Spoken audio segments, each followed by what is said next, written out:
Galera, beleza? Professor Alex aí de Geografia e vamos para mais uma aula. Galera, hoje a gente vai estudar urbanização. Na verdade, a gente vai dar continuidade ao que a gente já estava vendo aí no capítulo anterior, né? A gente estudou ali os principais conceitos relacionados ao processo de urbanização. Vamos continuar estudando alguns conceitos importantes dentro desse processo e vamos se aprofundar um pouquinho mais, legal? Vamos entender ali como que se deu esse processo de urbanização dentro dos países desenvolvidos e subdesenvolvidos. Nosso objetivo aqui é compreender esse processo de urbanização nos países centrais, que seriam os países ricos, né, os desenvolvidos, ou os países periféricos, que seriam aqueles países subdesenvolvidos. Tá? E depois vamos estudar a consequência desse processo de urbanização. É o que a gente vai chamar ali de fenômenos da macrocefalia urbana. Bom, então vamos lá, galera. Alguns aspectos iniciais aqui que a gente precisa se atentar. Primeiro, a Revolução Industrial ela não se deu igualmente no mundo todo, né? Teve alguns países que foram pioneiros nesse processo, a exemplo da Inglaterra, e depois você tem aí dentro da Segunda Revolução Industrial esse processo se espalhando pelo mundo, né? Por que eu estou falando de Revolução Industrial? Porque o processo de urbanização ele está muito próximo ao processo de industrialização, né? Nos países centrais, que seriam os países desenvolvidos, você tem aí um processo de industrialização mais antigo, né? Não é que também não possa ter problemas relacionados à urbanização. Tem, também, tá? Sendo que, dentro dos países periféricos, o processo de industrialização ele se deu de forma tardia. Ou seja, somente ali no final do século XIX e início do século XX, em que esses países eles começam a passar por um processo de industrialização. Legal? Esse processo de industrialização favoreceu, né, na verdade, intensificou o processo de metropolização. Lembra do processo de metropolização, que é a criação de metrópoles, né? Ou seja, aquele espaço altamente, densamente urbanizado, né? Repleto de infraestrutura, aglomerado. Então, esse processo de industrialização tardia nos países periféricos vai favorecer a criação de diversas metrópoles. Tá? E aí, veja, uma vez que você não tenha um planejamento urbano, um crescimento rápido e acelerado da industrialização, você começa a ter diversos problemas. Né? E aí esses problemas podem ser tanto de ordem ambiental, né? Os próprios problemas ambientais dentro da cidade, poluição de um rio, por exemplo, né? Os problemas de ordem estrutural, falta de moradia, por exemplo, e os problemas de ordem social, que seria a própria violência. Né? Então, esse rápido e acelerado crescimento de industrialização nos países periféricos, né, consequentemente a formulação ali das metrópoles, gera uma consequência, que são esses problemas. Tá? E aí, todos esses problemas reunidos, né, vai gerar uma coisa que a gente chama de macrocefalia urbana. O que é macrocefalia urbana? É quando eu tenho a deficiência, né? Ou seja, nenhum serviço mais está funcionando dentro dessas metrópoles, dentro do espaço urbano. Falta mobilidade urbana, a violência está intensa, a poluição do meio ambiente está muito intensa, né? O desemprego, as condições de moradia estão péssimas. Então, tudo isso vai favorecer para que essa cidade entre num caos por completo. É o que a gente vai chamar de macrocefalia urbana. Tá?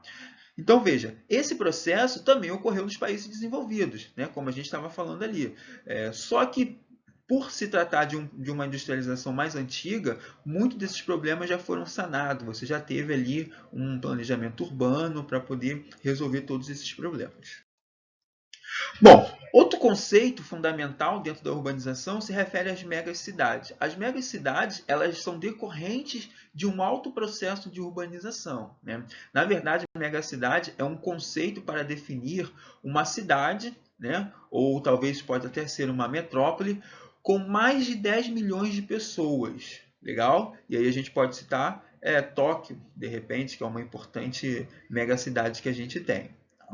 É muito consolidado, né? É muito possível você ver a presença dessa megacidade dentro dos países centrais, dentro dos países desenvolvidos, tá? Sendo que com esse avanço de metropolização nos países periféricos, você começa a ter também um avanço dessas megacidades. Isso tudo vai se dar devido a uma alta taxa de crescimento de natalidade, né? Ou seja, o número de nascimentos de pessoas ele está muito alto, exatamente porque falta ali alguns fatores para poder ter um controle da sua natalidade, como a própria falta de medicação, métodos contraceptivos, níveis de instrução. Então, tudo isso vai favorecer que eu tenha cada vez mais pessoas nascendo dentro dessa região. Consequentemente, vai se enquadrar dentro desse conceito aí de megacidade. Tá? Existe uma projeção que nos próximos anos, a partir de 2025, a gente tem a consolidação dessas megacidades, né, dentro da Ásia e dentro da África. Né? É uma projeção. Isso tudo porque você tem altas taxas de natalidade dentro desses continentes. Outro conceito fundamental se refere às cidades globais. E aí, o que são cidades globais? São aquelas cidades que têm uma influência, né, um poder econômico influenciando o mundo todo. Uma grande característica das cidades globais é a presença de bolsas de valores. Então, sim, a gente pode dizer que Nova York é uma cidade global, porque possui uma bolsa de valor. Tá? Além disso, a sua economia, né, e aí eu quero dizer, os grandes escritórios de importantes empresas estão sediados ali. Né? Essas cidades globais elas podem ser divididas entre alfa, beta e gama, e aí vai variar de acordo com a sua qualidade, infraestrutura, o serviço que ela vai estar ofertando também. E tudo isso, galera, todo esse processo de avanço da urbanização, de falta de planejamento, vai gerar uma consequência que são os problemas urbanos, né? Aqueles problemas lá de ordem estrutural, ambiental e social. Né? Um grande problema que gera-se dentro desses espaços é o problema de favelização. Né? E aí entendam o processo de favelização como um processo de falta ou ausência de infraestrutura. Né? E isso está muito associado ao próprio crescimento desordenado. Se você não tem um planejamento urbano, você começa a ter um crescimento em que ele não prevê um planejamento dos espaços. Então, se não tem um planejamento dos espaços, eu vou avançar, eu vou expandir para áreas que possam ser preservadas, né? Áreas de preservação permanente. Eu vou estar avançando para áreas de recursos hídricos, e aí pode ser as margens do rio. Né? E eu vou estar avançando para as encostas dos morros, né? O que vai caracterizar ali uma ocupação irregular. Isso tudo porque a cidade está crescendo de uma forma acelerada e as pessoas já não têm mais onde habitar dentro dessa cidade. Então elas vão ter que buscar regiões em que tenha espaço. E aí você pergunta, professor, mas não são áreas proibidas? Sim, né? Mas aí aonde que elas vão estar se habitando, né? Dentro do sítio urbano. E aí vejam bem, qual é o papel da prefeitura diante disso, né? Seria remover ou orientar essa população, sendo que não vai fazer isso, por quê? Porque você tem aí a questão da especulação imobiliária. Né? O governo arrecada com imposto, que é o IPTU. Uma vez que você tem aí um processo de remoção dessas famílias, né? O primeiro que o governo é obrigado a dar outras regiões para elas estarem habitando. Né? E segundo que ele vai deixar de arrecadar esse imposto. E aí esse processo de especulação imobiliária, que está muito ligado ao próprio desenvolvimento do capitalismo, né? E aí é aquela ideia que a gente pode pensar de crescimento vertical. Né? Eu tenho hoje, pensa numa casa que tem ali no centro de Cabo Frio, por exemplo. E aí essa casa, né, ela atende ali a uma família com 5 pessoas. Eu vou estar comprando aquela casa para construir um prédio. E aí olha quantas famílias de 5 pessoas eu consigo colocar dentro daquele espaço que só abrigava 5 pessoas de uma família só. Né? Então o processo de especulação imobiliária ele começa a se tornar acelerado porque os espaços precisam ser ocupados. Tá? E tudo isso vai causar um processo de segregação socioespacial, né? Que seria uma divisão por estrutura econômica da população. A galera que tem condições vai viver em regiões que tem mais infraestrutura, que tem mais qualidade de vida, como a gente já viu aí na outra aula. Né? A galera que já não tem tantas condições assim vai se sujeitar ali a moradias um pouco mais precárias. Tá? Sobretudo pela própria carência de infraestrutura. Outro processo que pode estar relacionado à favelização é a gentrificação. Né? Dentro daquela ideia que a gente trabalhou na última aula, falando de de condomínios verdes que são criados, né, às áreas periféricas da cidade, a gente tem um processo de gentrificação, que seria o quê? Né? Ressignificar, revalorizar aqueles espaços do centro urbano. Né? Ou seja, eu não quero mais ter pobre dentro dos centros urbanos. Né? E aí o que vai acontecer? Eu vou estar removendo toda essa população mais carente, jogando para regiões mais periféricas, né, e que, sobretudo, possui uma ausência de infraestrutura, o que vai iniciar um processo de favelização. E aí esse espaço onde está sendo removida essa galera, eu vou ressignificar. Vou criar um comércio, né, vou criar uma praça bonita, arborizada, né, o que acaba afastando, de certo modo, essa galera mais carente. Tá?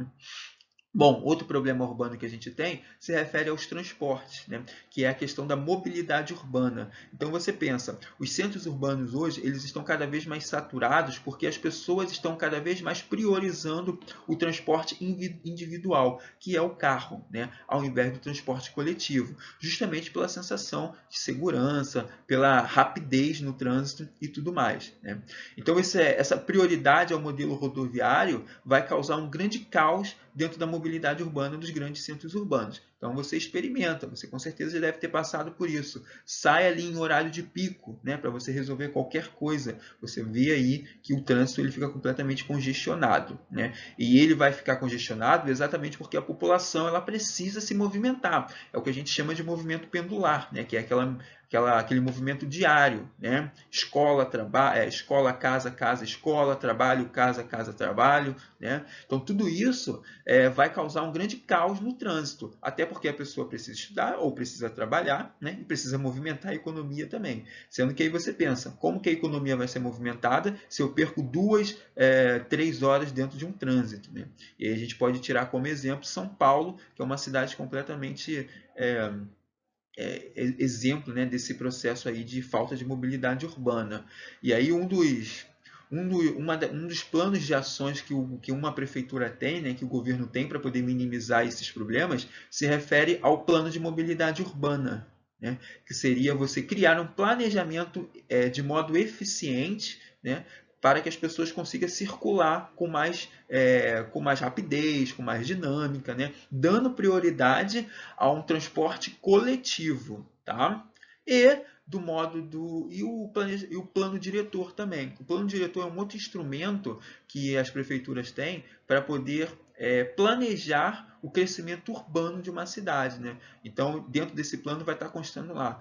O eixo norte é um eixo de expansão urbana, então pode-se criar casas ali. O eixo sul é um eixo de área de proteção ambiental, então eu não posso ter um crescimento urbano para lá. O eixo leste é uma região que vai ter ali uma região de produção, né? Enfim. Então é no plano diretor que você tem esses tipos de planejamento, tá? Planejamento, o plano diretor de uma cidade e o plano de mobilidade urbana.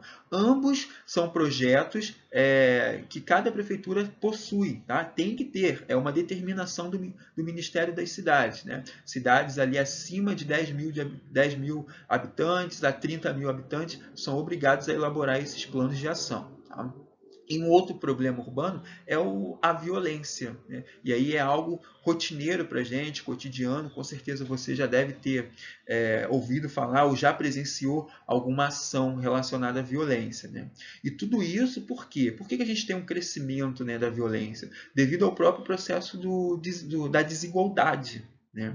Não tem oferta de emprego para todo mundo, não tem nível de instrução para todo mundo, então aquele indivíduo ele vai ter que se sujeitar a outras formas, né? Vamos dizer assim, de trabalho, mas nem sei se a gente pode chamar isso de trabalho, eu acho que não, né? Mas ele vai se sujeitar a outros meios de conseguir dinheiro que não são meios lícitos, né? São meios errados, mas que por uma falta de oportunidade, por uma falta de instrução, ele acaba caindo nesse mundo errado, né, da vida. O que precisa ter, de fato, é um processo de inclusão social, né? É um projeto de integrar essa galera que tem menos oportunidade, capacitar, dar cursos, né, para que a galera consiga ter um emprego formal e eficiente, né? É claro que a gente está falando assim, mas a gente sabe que as coisas são difíceis, né? Mas talvez seja uma forma de a gente tentar minimizar todos esses jovens que acabam caindo nessa vida errada. Legal? Bom, galera, finalizamos por aqui. Até a próxima.